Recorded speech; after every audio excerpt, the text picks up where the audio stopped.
Dana Abercrombie, the Koalition. Ah, this is a great season, and it heightened everything. What I want to know, especially from both of you, where is your mindset when it comes to season 2 now? As our characters or as performers? As characters. Characters.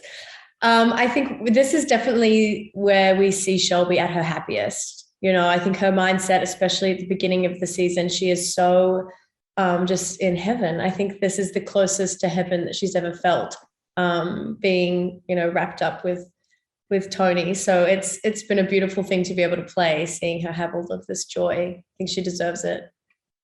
Yeah, and I think similarly to Shelby, Toni is so calm and she doesn't feel the need to sort of lash out and, you know, throw her emotions at people like she used to. And it's so beautiful watching her finally be able to just settle for a bit and like not be so on guard and sort of ready to fight. And this is always kind of what I wanted for her. So. What I love is the bond between both of your characters. And I was wondering, with the relationship, you guys tend to rely on each other. What do you say that Toni and Shelby give each other or feed each other, not just in the relationship, but also as just humans? Good question. Good question.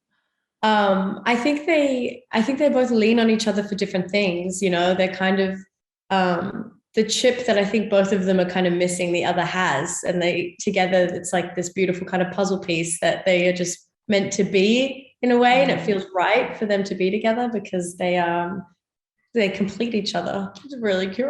It's really, really cute that like we totally do, and like calm the sides of each other that like, or at least give a little more attention to the sides of the other character that they probably need, like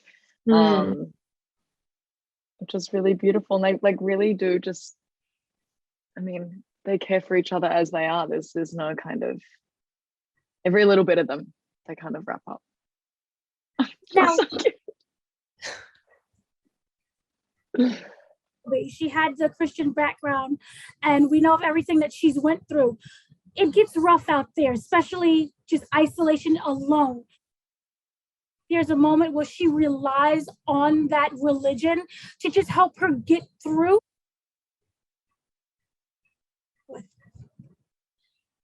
I think I lost you for a little bit throughout there, but I think what you were saying was, does she rely on her religion to get through the? To get through, or is she completely done with that because it was traumatic?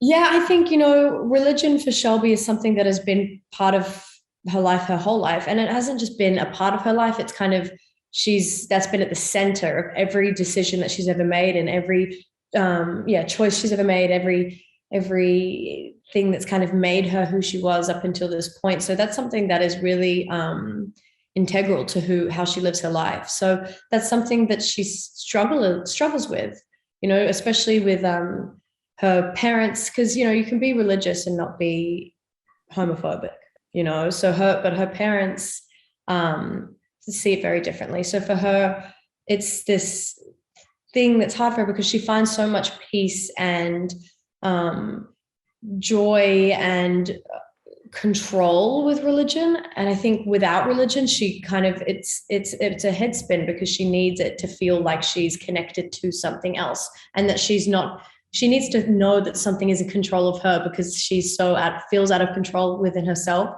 So that's something that she definitely still has, but she definitely has a very different relationship with it now in season 2 than she did in season 1, for sure.